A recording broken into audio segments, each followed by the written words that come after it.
The rain came down in sheets, pounding against the windshield like 1,000 tiny fists.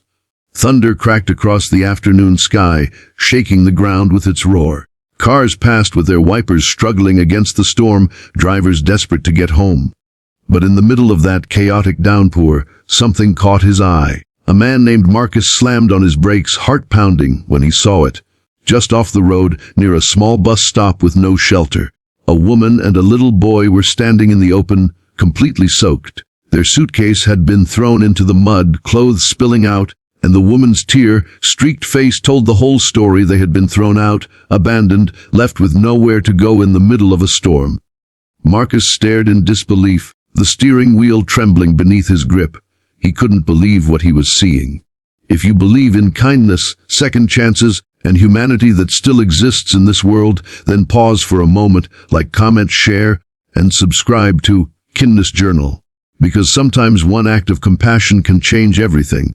Marcus had been driving home from the hardware store that day. He wasn't rich or powerful. Just a simple man, a single father trying to raise his daughter after losing his wife years ago. He knew hardship. He knew what it felt like to have life rip away the things you love most.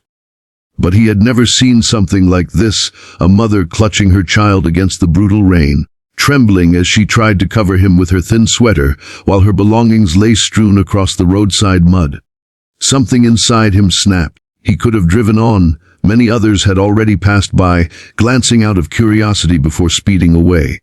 But Marcus's conscience wouldn't allow it. He swung his truck to the side of the road, grabbed his jacket, and leapt out into the rain. The cold bit into his skin instantly, but his focus was on the boy, no older than 7, shivering violently, lips purple from the chill. The woman looked up, startled by his sudden presence. Her eyes were wary, fearful, but also pleading in a way she couldn't hide. Marcus crouched down beside them, holding out his jacket. "Take this," he urged. His voice wasn't demanding, only steady, the kind of voice that came from a man who had lived through pain and learned to offer warmth in a world that could be cruel. The woman hesitated but finally wrapped the jacket around her boy, whispering gratitude through her trembling lips. He asked her name, and she replied softly, "Naomi." Her son's name was Ezra. Marcus looked at their soaked belongings and back at her face, seeing exhaustion carved into her features. He didn't know what had led them here, but he didn't need to ask right then. All he knew was that leaving them on the side of the road wasn't an option. He picked up their muddy suitcase, gestured toward his truck, and told her, "You're coming with me." Naomi shook her head at first, instinctively resistant. Life had taught her not to trust strangers, not to rely on help that could turn sour. But when she saw her son's fragile body shivering, she realized she had no choice. Slowly she nodded, allowing Marcus to guide them into his truck. He turned on the heat, handed Ezra a spare blanket he kept for emergencies, and pulled back onto the road. For a few minutes, silence filled the truck, broken only by the sound of rain hammering the roof. At last, Naomi spoke, her voice tight with the strain of someone who had been carrying too much for too long. Her husband had abandoned them just days ago, throwing them out of their small apartment with nothing but one suitcase. He told her she was dead weight, that their son was not his problem. She had tried to stay with a relative, but the door had been slammed in her face. With no savings and no friends left to call, she had been wandering from place to place, praying for shelter, until the storm trapped them on the roadside. Marcus gripped the wheel harder, anger boiling inside him. He couldn't understand how a man could abandon his own child, how family could turn away so coldly. His heart ached as he glanced at Ezra, whose innocent eyes carried more pain than any child should bear. It reminded him of his own daughter, Layla, who had once cried herself to sleep after her mother's funeral, clinging to him for comfort when he had felt just as broken. He knew what it meant to feel helpless, and in that moment, Marcus made a decision that would shock not only Naomi, but himself. Instead of taking them to a shelter or dropping them at a church, he drove them straight to his home. It wasn't grand, just a modest farmhouse at the edge of town with creaky floors and weathered furniture. But it was warm, safe, and filled with the spirit of a man who had rebuilt his life from ashes. Naomi stared at the house as he pulled into the driveway, confusion on her face. Why are you doing this?" she asked, her voice fragile as though expecting him to laugh at her for asking. Marcus looked at her squarely and said, because no one deserves to be left in the storm. Inside, Lila, his 12-year-old daughter, came running to the door. Her curious eyes widened as she saw Naomi and Ezra. Marcus explained briefly. They needed a place to stay. Without hesitation, Lila fetched towels, her young heart open and instinctively kind. Soon Naomi and Ezra were wrapped in warmth, sipping hot cocoa that Lila insisted on making. Over the next few days, what started as an act of kindness turned into something deeper.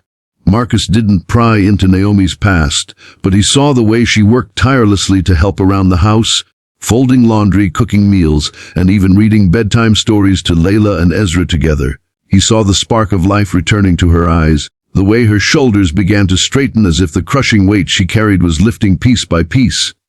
Ezra, once so withdrawn, began laughing again as he played in the yard with Layla, their laughter ringing out like music against the backdrop of a world that had once seemed so cruel.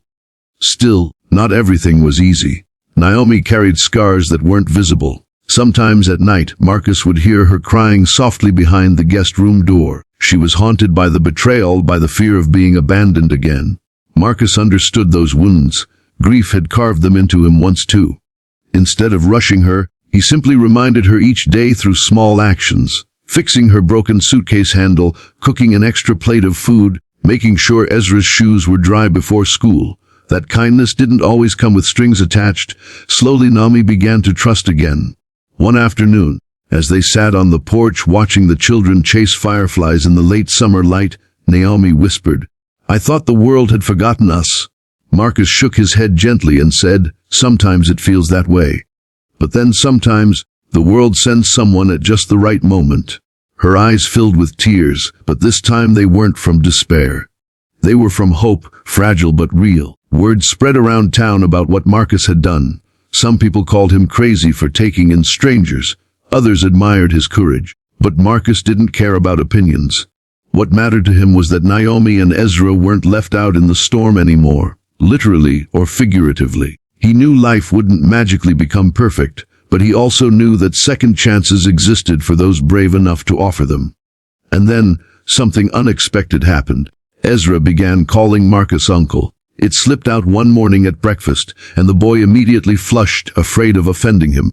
But Marcus only smiled, his heart tightening in a way he hadn't felt since holding Layla as a baby. Naomi noticed it too. How naturally Marcus filled the space of a protector, not trying to replace Ezra's father, but being the steady presence the boy deserved. As weeks turned into months, their bond grew stronger. They weren't just housemates anymore. They were becoming a family stitched together by hardship, healing, and compassion. Naomi began to smile more often. Ezra started bringing home drawings from school of me, Mom, Layla, and Marcus, and Layla she started calling Naomi her second mom, without hesitation. The storm that had once nearly broken them had instead brought them to the doorstep of something extraordinary, a new beginning. If this story has touched your heart, please like, share, and subscribe to Kindness Journal. It helps us continue sharing stories of compassion, resilience, and the power of humanity when we need it most. Before you go, I have one special request. Leave a comment below telling us about a moment when someone's kindness changed your life, because those stories are what remind us that hope is never lost. And as for Marcus, Naomi, Layla, and Ezra, the world may have tried to throw them apart, but love and kindness built them into something stronger, a family no storm could ever break again.